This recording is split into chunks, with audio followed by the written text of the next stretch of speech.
Bonjour à tous, bienvenue sur Lecture non classée. Aujourd'hui nous parlons d'une novella de Ken Liu, L'homme qui mit fin à l'histoire. Générique.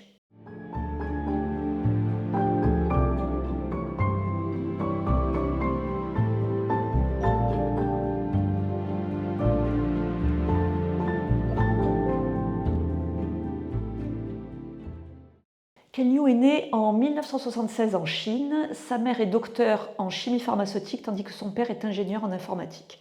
Quand il est âgé de 11 ans, la famille émigre aux États-Unis. Il étudie alors la littérature anglaise et l'informatique, puis travaille comme ingénieur logiciel pour Microsoft. Ensuite, il intègre une start-up à Cambridge, dans le Massachusetts. Il reçoit son doctorat en droit à la faculté de Harvard en 2004 et après avoir travaillé en tant qu'avocat d'entreprise, il devient consultant en contentieux dans les techniques de pointe. Il se définit comme un auteur et un traducteur de chinois en spéculative fiction.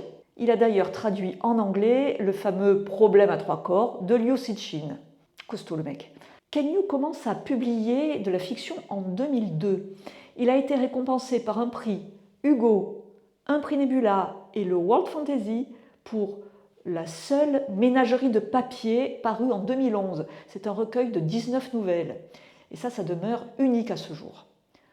Il a également eu 2 prix Locus et un prix de la traduction de science-fiction et de fantasy. Il vit actuellement avec sa famille près de Boston. La première de ses références est scientifique. Accrochez-vous bien. Le professeur Evan Wei, historien sino-américain, et son épouse, le professeur Akemi Kirino, physicienne expérimentale américaine d'origine japonaise, qui sont donc les héros de l'histoire, ont découvert une nouvelle particule complexe nommée Bohm-Kirino. David Bohm était effectivement un physicien quantique mort en 92. Cette particule possède la particularité de se présenter toujours par paires. L'une des particules s'éloignant de la Terre à la vitesse de la lumière, tandis que la seconde reste en arrière, à osciller dans le voisinage de sa création. Malgré leur éloignement, elles gardent toujours les mêmes propriétés et l'observation de la particule locale équivaut à observer celle qui s'est éloignée de trillions de kilomètres et donc à des décennies dans le passé. Et oui, lorsqu'on s'éloigne, la lumière que l'on reçoit provient d'étoiles ou d'éléments qui n'existent plus. Les signaux observés sont envoyés directement dans le cerveau d'une personne qui peut ainsi assister virtuellement à des événements du passé. Mais comme pour toute mesure de paire de particules intriquées, l'observation n'est possible qu'une seule fois. Dans la vie réelle, le prix Nobel de physique 2022 a été décerné à 3 spécialistes de l'optique ayant mené depuis les années 70 des expériences décisives de physique quantique. Alors, il y avait le français Alain Specht, l'autrichien Anton Zeilinger et l'américain John Clauser. Leurs travaux qu'ils ont menés indépendamment ont démontré la réalité du surprenant phénomène d'intrication. Donc ce phénomène d'intrication qui concerne 2 particules que l'on décrit par une unique fonction d'onde. Les caractéristiques de l'une continuant de dépendre de celles de la seconde, même, comme on l'a dit, lorsqu'elles sont très très éloignées l'une de l'autre. Mais on retrouve d'ailleurs cette propriété comme ressort romanesque dans le problème à 3 corps, à nouveau de Liu Cixin, avec les intellectrons, pour ceux qui ont lu l'histoire. Pour éclairer le contexte historique, je reprends ici les extraits de l'article d'Éric Cézelet, directeur de recherche au CNRS, professeur à l'Institut national des langues et civilisations orientales. Cet exposé nous éclaire sur les événements atroces qui constituent la pierre angulaire du roman de Ken Liu. L'article traite du procès de Tokyo institué le 19 janvier 1946, mené par le tribunal militaire international pour l'Extrême-Orient, qui avait été créé pour châtier les criminels de guerre nippons. Les arrestations débutèrent le 11 septembre 1945 sur ordre du général MacArthur, commandant suprême des puissants alliés au Japon. Son rôle était de juger les crimes contre la paix, les crimes de guerre et les crimes contre l'humanité commis par des dirigeants japonais entre le 1er janvier 1928 et le 1er septembre 1945, je crois. Il rendit son verdict le 12 novembre 1948 en prononçant 7 condamnations à mort, dont celle du général et ancien Premier ministre Tojo. Également 16 peines de réclusion à perpétuité et 2 peines de prison plus courtes. Le procès de Tokyo devait être l'équivalent pour l'Asie du procès de Nuremberg pour l'Europe.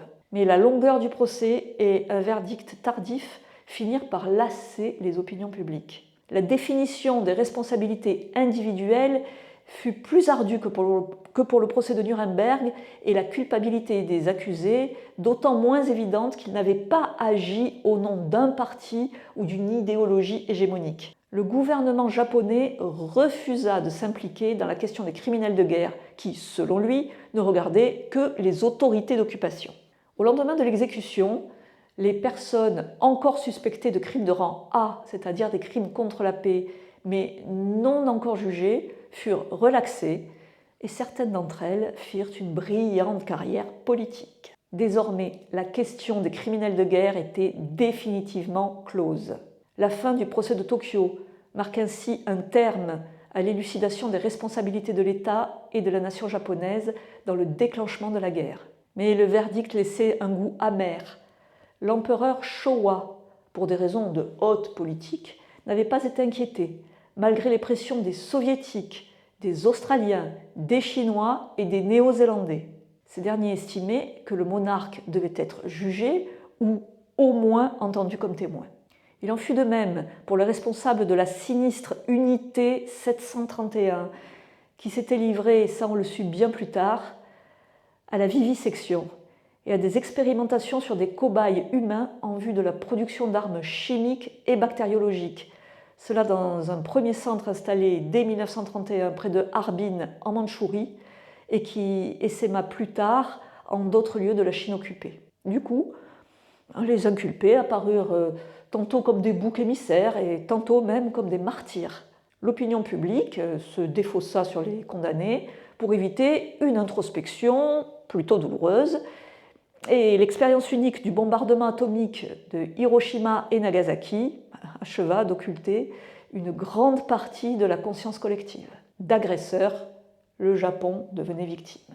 Les instigateurs de cette ignominie, tels que le savant nippon Shiro Ishii, entouré de centaines de chercheurs, seront accueillis après 1945 en zone américaine et mettront en place un réseau qui monnaiera auprès du général MacArthur et des autorités de Washington des connaissances scientifiques contre l'immunité. Promesse tenue, le secret fut gardé. Jamais il ne fut question de l'unité 731 lors des procès des criminels de guerre. Ishii collabora avec les vainqueurs et un grand nombre des ignobles chercheurs de Mandchourie ont occupé des postes clés au Japon, dans le secteur privé et dans les universités. Quant aux rares rescapés américains des centres d'expérimentation, puisqu'il y en eut, on leur conseilla de se faire oublier. Il s'agit d'une novella de 112 pages, plus courte qu'un roman, mais plus longue qu'une nouvelle. Elle est parue en 2011, traduite en français en 2016 par Pierre-Paul Dourastanti et publiée par les éditions Le Bélial dans leur excellente collection Une heure lumière. Ken Yu écrit son texte sous la forme d'un documentaire. Il y compile des témoignages de différents protagonistes liés à cette sombre histoire. Donc des témoins, des chercheurs, des spécialistes, d'anciens soldats, mais aussi la vie des citoyens lambda. Il crédite d'ailleurs Ted Chiang, également auteur de SF, qui a écrit l'une de ses nouvelles sous une forme de documentaire. Il s'agit de « Aimer ce que l'on voit », un documentaire. Li Tianjian, directeur du magasin Sony de Tianjin. La guerre, et c'est fini depuis longtemps. Il faut passer à autre chose. Ça sert à quoi de déterrer de pareils souvenirs? Les investissements japonais en Chine bénéficient à l'emploi et tous les jeunes Chinois adorent la culture japonaise. Que le Japon refuse de nous présenter des excuses me déplaît. Mais qu'y faire? Si on s'attarde là-dessus, on ne ressentira que de la colère et de la tristesse. Song Yuanwu, serveuse. Je l'ai lu dans les journaux que le professeur Wei n'est pas chinois, qu'il est américain. Les Chinois connaissent tous l'unité 731. Ça n'a rien d'une grande nouvelle pour nous. Je ne veux pas y penser. De jeunes imbéciles crient qu'on devrait boycotter les produits japonais, mais se ruent sur le dernier manga. Pourquoi devrais-je les écouter? Ça ne fait que contrarier les gens sans rien accomplir d'utile. Anonymat préservé, cadre supérieur. En fait, les tués, ici à Harbin, étaient pour l'essentiel des paysans. Ces gens-là crevaient comme des mouches à cette époque dans la Chine entière. Durant les guerres, il se passe des trucs atroces, voilà tout. Ce que je vais dire va me faire détester, mais beaucoup de gens sont morts pendant la Grande Famine sous le président Mao, puis durant la Révolution culturelle. La guerre, c'était bien triste, mais les Chinois ont beaucoup de raisons d'être tristes. On ne prend pas le deuil de la plupart des chagrins du pays. Ce professeur Wei est un fauteur de troubles et un imbécile. On ne peut ni manger, ni boire, ni porter les souvenirs. Ni Liang et Fang Rui, étudiants. Je me réjouis que Wei ait fait son travail. Le Japon n'a jamais regardé sa propre histoire en face. Si les Chinois savent tous que ces choses-là ont eu lieu, les Occidentaux l'ignorent et ils s'en moquent. Maintenant qu'ils connaissent la vérité, ils feront peut-être pression sur le Japon pour qu'il s'excuse. Attention, Ni. Quand les Occidentaux verront ce film, ils te traiteront de Fenking et de nationaliste décérébré. À l'Ouest, on aime le Japon. Beaucoup moins la Chine. Les Occidentaux ne veulent pas la comprendre. Peut-être qu'ils ne peuvent pas. Nous n'avons rien à dire à ces journalistes. Ils ne nous croiront pas de toute façon. Sun Maiying, employé de bureau. Je ne sais pas qui est Wei et je m'en fiche.